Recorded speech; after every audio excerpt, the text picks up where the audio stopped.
తెలుగు ప్రేక్షకులకు నమస్కారం. నేను మీ ప్రశాంత్ పుణ్యల. తాజాగా ఈరోజు విశాఖ స్టీల్ ప్లాంట్కు కేంద్ర ప్రభుత్వం బంపర్ ఆఫర్ ఇచ్చింది అని అయితే చెప్పుకోవచ్చు.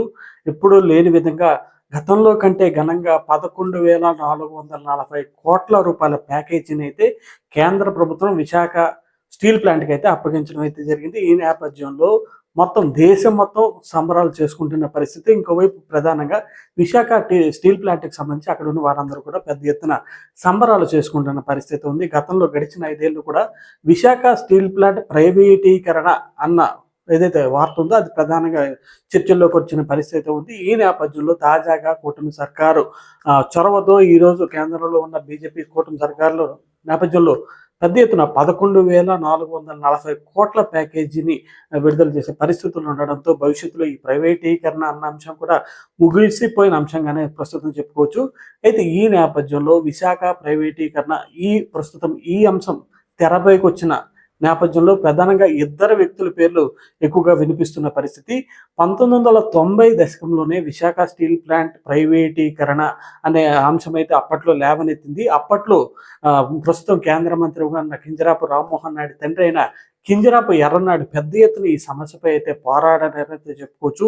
1990 సందర్భంలో విశాఖ స్టీల్ ప్లాంట్ను ప్రైవేటీకరణ చేస్తాం, డిఎంఎఫ్ఆర్ అనే ఒక ఉంటుంది, ఆ విధానానికి దీన్ని మార్పిడి చేస్తామని చెప్పి పెద్ద ఎత్తున అప్పట్లో వాదనలు అయితే నడిచి పెద్ద ఎత్తున దీనివల్ల ఎదురయ్యే ఇబ్బందులను దృష్టిలో పెట్టుకున్న కింజరాపు ఎర్రన్నాడు అప్పుడు టీఎన్టీయూసీ ఏదైతే తెలుగునాడు ట్రేడ్ యూనియన్ కార్పొరేషన్తో పాటు మిగిలిన శ్రేణులందరినీ సిఐటి నాయకుల్ని వీరందరినీ వెంట పెట్టుకుని ఢిల్లీ వెళ్ళి అదేవిధంగా అప్పట్లో ప్రధానమంత్రి వాజ్పేయి గారిని కలిశారు. సమస్య యొక్క తీవ్రతను క్షుణ్ణంగా అప్పట్లో వాజ్పేయి గారికి అయితే వివరించడం అయితే జరిగింది.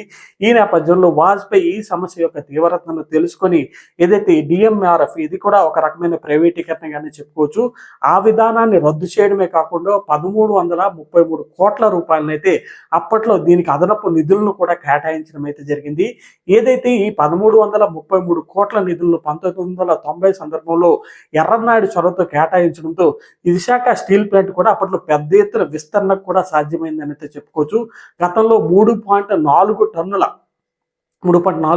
లక్షల టన్నుల సామర్థ్యం మాత్రమే ఉన్న విశాఖ స్టీల్ ప్లాంట్ ఏదైతే వాజ్పేయి గారు ఇలాగ ఎర్రన్నాయుడు గారి చొరవతో అప్పట్లో రిలీజ్ అయిన 1333 కోట్ల ప్యాకేజీ వల్ల 7.4 లక్షల టన్నుల మెట్రిక్ టన్నుల సామర్థ్యానికి అయితే పెరిగిందని అయితే చెప్పుకోవచ్చు. ఇది పెద్ద ఎత్తున అప్పట్లో స్టీల్ ప్లాంట్కి పెద్ద ఎత్తున ఉపయోగపడింది. అప్పట్లో 3,800 మందికి పైగా ఉపాధిని కూడా ఈ పెరుగుదల వల్ల కూడా ఉపాధి చేరువైందని చెప్పుకోవచ్చు. ఇలా పెద్ద ఎత్తున అప్పట్లో ఎర్రన్నాయుడు చొరవతో ఏదైతే ఈ విశాఖ స్టీల్ ప్లాంట్కు అప్పట్లో కొన ఊపిరిలో ఉన్న విశాఖ స్టీల్ ప్లాంట్కు ఎర్రన్నాయుడు అదేవిధంగా స్థానికంగా ఉన్న టీడీపీ శ్రేణులన్నీ కూడా సమస్య తీవ్రతను ఎర్రన్నాయుడికి చెప్పడం, ఎర్రన్నాయుడు సమస్య తీవ్రతను తెలుసుకుని చంద్రబాబు ద్వారా వాజ్పేయి దగ్గరికి పంచాయతీ అంతా తీసుకెళ్లడం, ఆ ఏదైతే డిఎంఆర్ఎఫ్ ఏదైతే ప్రైవేటీకరణ కానీ చెప్పుకోవచ్చు ఆ విధానాన్ని వెనక్కి తీసుకోవడంతో పాటు 1333 కోట్ల నిధులను అయితే మంజూరు చేయడంతో అప్పట్లో జీవసత్యాలు మళ్ళీ విశాఖ స్టీల్ ప్లాంట్కి వచ్చాయని చెప్పి ఇప్పటికీ చాలా మంది విశాఖ స్టీల్ ప్లాంట్ ఉద్యోగులు అయితేనేమి స్థానికులంతా కూడా ఎర్రన్నాయుడు చొరవను ఇప్పటికీ చెప్పుకుంటూనే ఉన్నారు. అయితే ఈ నేపథ్యంలో గడిచిన కొన్నేళ్ళుగా ఈ పరిస్థితులు నడుస్తూ వస్తున్నాయి. ఈ నేపథ్యంలో ఏదైతే ఈ మూలధన ఉత్పత్తి కొంత ఇబ్బందులు అవ్వడం, గడిచిన 2023-24 త్రైమాసికంలో 2,500 కోట్లు, అదేవిధంగా 23-24 త్రైమాసికంలో సైతం 4,500 కోట్ల భారీ ఎత్తున నష్టాలను చవిచూసిందని అయితే ఒక రకమైన వార్తలు అయితే ఉన్నాయి. ఇవన్నీ వార్తల నేపథ్యంలో విశాఖ స్టీల్ ప్లాంట్ పూర్తిగా మూతపడిపోతుందన్న ఊహాగానాలు కూడా పెద్ద ఎత్తున వచ్చాయి. గతంలో కాంగ్రెస్ ప్రభుత్వ హయాంలో ఉన్న సమయంలో కూడా మన్మోహన్ సింగ్ హయాంలో కూడా 10% వాటాను కూడా ప్రైవేటీకరణ చేయాలని కూడా అప్పట్లో పెద్ద ఎత్తున వార్తలు వచ్చిన పరిస్థితి ఉంది. అయితే ఈ ఇబ్బందులన్నింటినీ ఎప్పటికప్పుడు స్థానికంగా ఉద్యమకారులు అయితేనేమి స్థానికులు అయితేనేమి వివిధ రకాల పోరాటాలు చేస్తూనే వాటిని వెనక్కి నెట్టే ప్రయత్నం అయితే చేస్తున్నారు.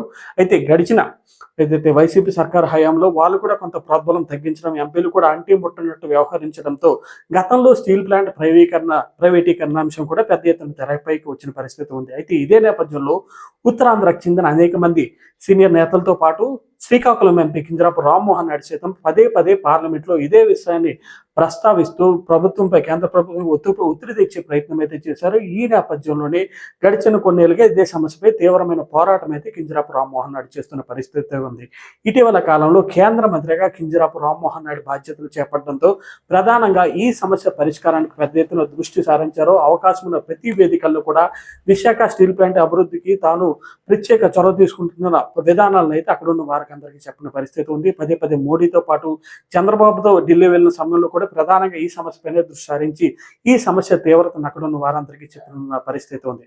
తాజాగా ఈ రోజు రామ్మోహన్ నాయుడు వీరందరి కృషి ఫలితమని చెప్పుకోవచ్చు. 11,440 వేల కోట్ల ఇది ఈ వ్యయం అయితే ప్రస్తుతం ఈ పెట్టుబడులు అయితే తిరిగి ఈ తోడ్పాటు అయితే కేంద్రం నుంచి అయితే అందిందని చెప్పుకోవచ్చు. దీని ద్వారా భవిష్యత్తులో విశాఖ స్టీల్ ప్లాంట్ ప్రైవేటీకరణ అంశం అయితే తెరపైకి వచ్చే అవకాశం దాదాపుగా తుడిచిపెట్టుకుపోయిందని అయితే చెప్పుకోవచ్చు. దీనికి తోడు ప్రస్తుతం నష్టాల్లో ఉన్న విశాఖ స్టీల్ ప్లాంట్ దీనివల్ల మరింత ఉన్నతి చెందే పరిస్థితి అయితే స్పష్టంగా కనిపిస్తున్న పరిస్థితి ఉంది. శ్రీకాకుళం నుంచి ప్రశాంత్, తెలుగు న్యూస్.